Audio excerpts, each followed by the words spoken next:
اس کے احکام الگ ہیں، لیکن چونکہ وہ دن بھی ہفتے میں بار بار آتا ہے، مسلمانوں کے لیے جمع ہونے کا، خاص عبادت کرنے کا، نہانے دھونے، اچھے کپڑے پہننے، خوشی منانے کا دن ہے، اس لیے اسے بھی حدیث میں عید کہا گیا۔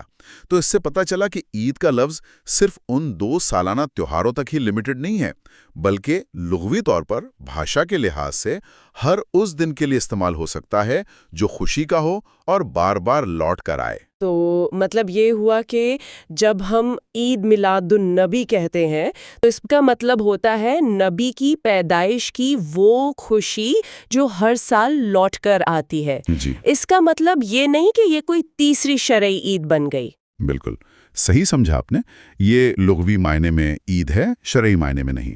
اس فرق کو سمجھنا بہت ضروری ہے تاکہ کوئی غلط فہمی نہ ہو۔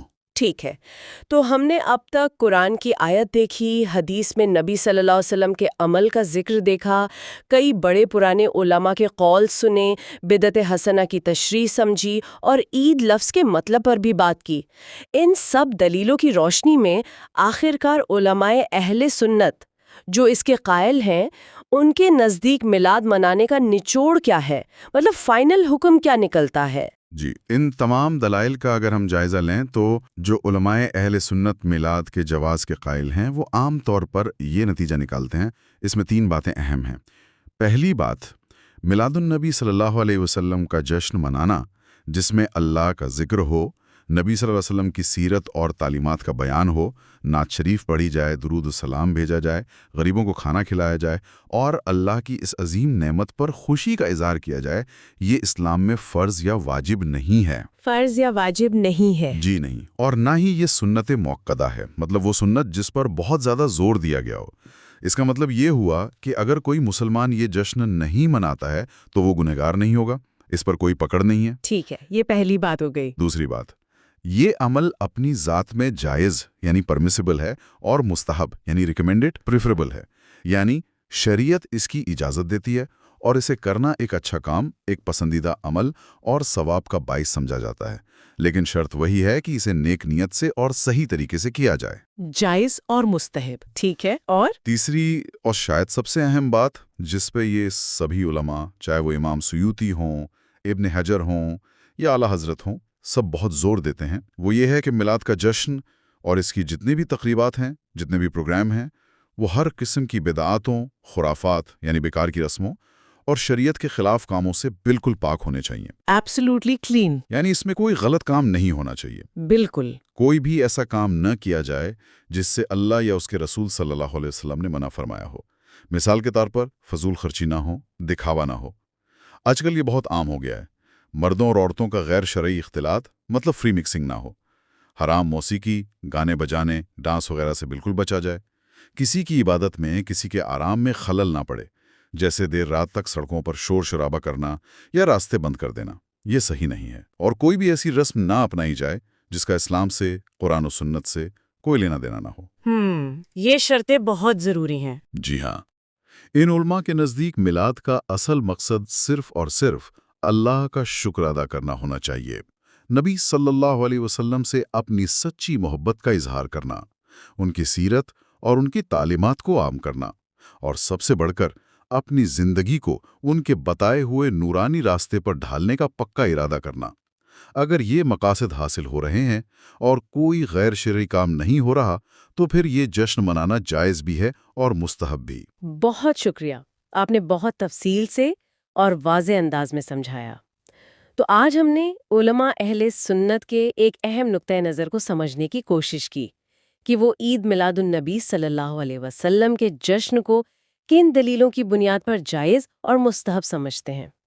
ہم نے دیکھا کہ وہ کیسے قرآن کی آیت، حدیث میں نبی صلی اللہ علیہ وسلم کے عمل، پھر تاریخ کے بڑے علماء کی تصدیق، ان کے سمرتھن اور بدعت حسنہ کے اصول کا حوالہ دیتے ہیں، لیکن ساتھ ہی یہ شرط بھی اتنی ہی اہمیت کے ساتھ لگاتے ہیں کہ یہ سب کچھ شریعت کے دائرے میں، اس کی حدوں میں رہ کر ہونا چاہیے۔ جی بالکل، اور یہ پوری بات چیت ہمیں ایک اور بات سوچنے پر مجبور کرتی ہے، وہ یہ کہ دین میں جو چیزیں فرض اور واجب ہیں، جن کا کرنا لازم ہے، جیسے نماز، روزہ، زکوٰۃ، حج اور وہ 2 شرعی عیدیں، اور جو چیزیں مستحب یا جائز ہیں جیسے یہ میلاد کی خوشی کا اظہار، اس نظریے کے مطابق ان دونوں کے درمیان فرق کو سمجھنا اور اسے قائم رکھنا کتنا ضروری ہے۔ ہاں، یہ بہت ضروری ہے۔ دونوں کا اپنا اپنا مقام ہے، انہیں آپس میں مکس نہیں کرنا چاہیے۔ فرض کو فرض کی جگہ رکھنا چاہیے، مستحب کو مستحب کی۔ واقعی۔ اور چلتے چلتے نا ایک خیال ذہن میں آ رہا ہے، یہ جو بدعت حسنہ یعنی اچھی نئی چیز کا تصور ان علماء نے پیش کیا، یہ صرف میلاد کے مسئلے تک ہی تو محدود نہیں ہے نا؟ نہیں، بالکل نہیں، یہ ایک اصول ہے۔ تو ذرا سوچئے، آج کی ہماری زندگی کتنی تیزی سے بدل رہی ہے، ٹیکنالوجی ہے، کمیونیکیشن کے نئے نئے طریقے آ گئے ہیں، تو دین کی تعلیم دینے کے لیے، دین کی بات پھیلانے کے لیے بھی تو ہم نئے ذرائع، نئے مادھیم استعمال کرتے ہیں، جیسے ہم ابھی کر رہے ہیں۔ تو بنیادی اصول ہیں، جو کور پرنسپلز ہیں، ان پر مضبوطی سے قائم رہتے ہوئے زمانے کے جو نئے طریقے ہیں، نئے چیلنجز ہیں، ان سے کیسے نپٹیں، کہاں ہم نئی چیز کو اپنا سکتے ہیں تاکہ دین کا کام آسان ہو، اور کہاں ہمیں رکنا ہوگا، یہ کہنا ہوگا کہ نہیں، یہ چیز دین کے مزاج کے خلاف ہے۔ یہ ایک سوال ہے جس پر شاید ہم سب کو اور غور و فکر کرنے کی ضرورت ہے۔ بہت خوب کہا آپ نے، یہ واقعی غور کرنے والا نقطہ ہے۔ تو اسی خیال کے ساتھ آج کی یہ بات چیت یہیں ختم کرتے ہیں۔ امید ہے کہ سننے والوں کو یہ جانکاری مفید لگی ہوگی اور کچھ سوچنے کا موقع ملا ہوگا۔ آپ کا بہت شکریہ ہمارے ساتھ جڑنے کے لیے۔ آپ کا بھی شکریہ۔ خدا حافظ۔ خدا حافظ۔